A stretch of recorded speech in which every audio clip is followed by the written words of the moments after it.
Some time ago, someone asked me to record a video about Syria. This topic doesn't interest me very much. I try to avoid these terrorist organizations. Anything can happen, and there are plenty of strange people. Therefore, it's better to remain silent about them in general. I've been avoiding this topic for a while. For some time, I have been trying not to look into the future of this country and not to observe how everything is developing there. But not so long ago, I had a vision related to Syria. It naturally happened under the pressure of one of my friends, because, after all, the comrade insisted, saying, "Take a look, please. What will happen there? Should we, in general, count on complete victory? How will it all end?" And so on. Accordingly, we also recall Vanga's predictions regarding Syria. I'll describe my vision. Just as fate will dictate, everything will develop this way. During meditation, I saw a vast desert area covered with sand dunes. There was a very strong wind blowing there. This wind was constantly moving the sand. That entire area was also shrouded in black, swirling smoke. I realized that this smoke came from burned houses, from fires and ashes.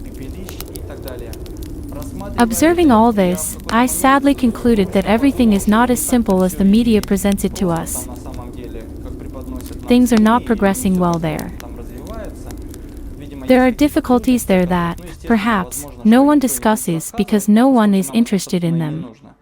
In any case, the situation in Syria isn't very good. At a certain moment, as soon as I began to further examine this space, I saw a huge woman approaching me from the right side. This woman was very obese and large. She was probably 6 to 7 meters tall. Such women are described not just as oversized, but as very, very fat. Her whole body was concealed under women's clothing, customary in Muslim countries.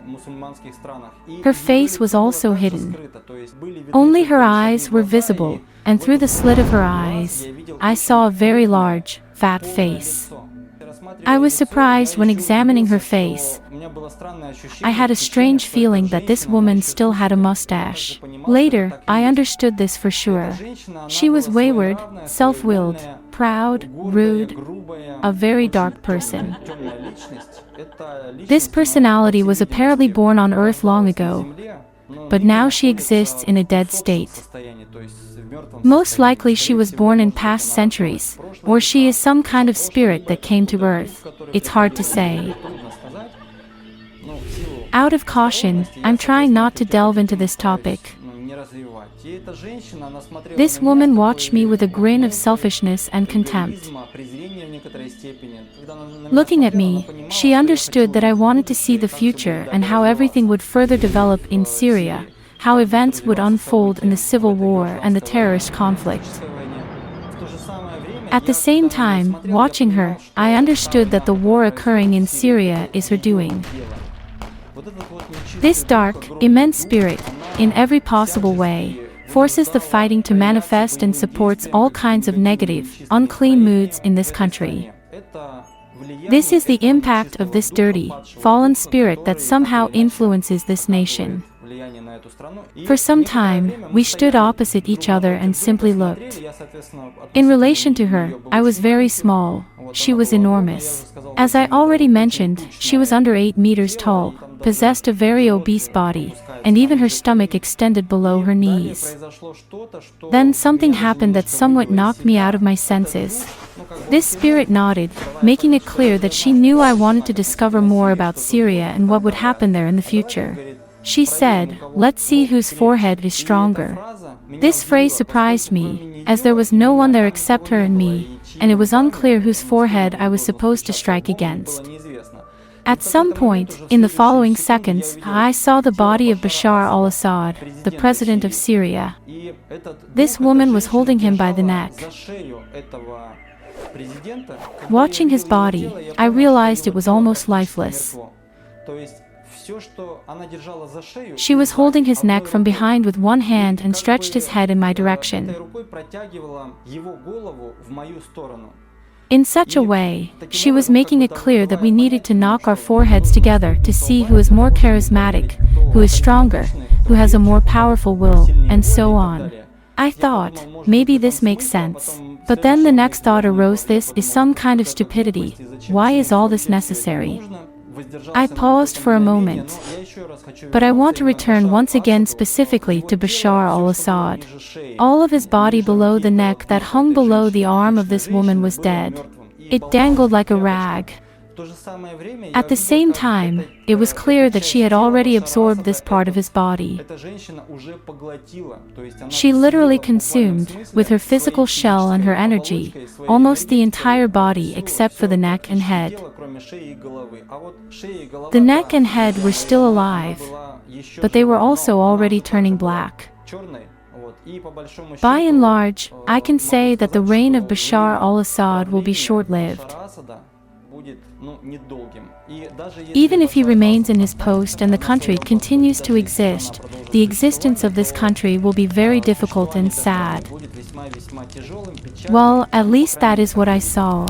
I would like, of course, for there to be some positive changes, but unfortunately, that's it.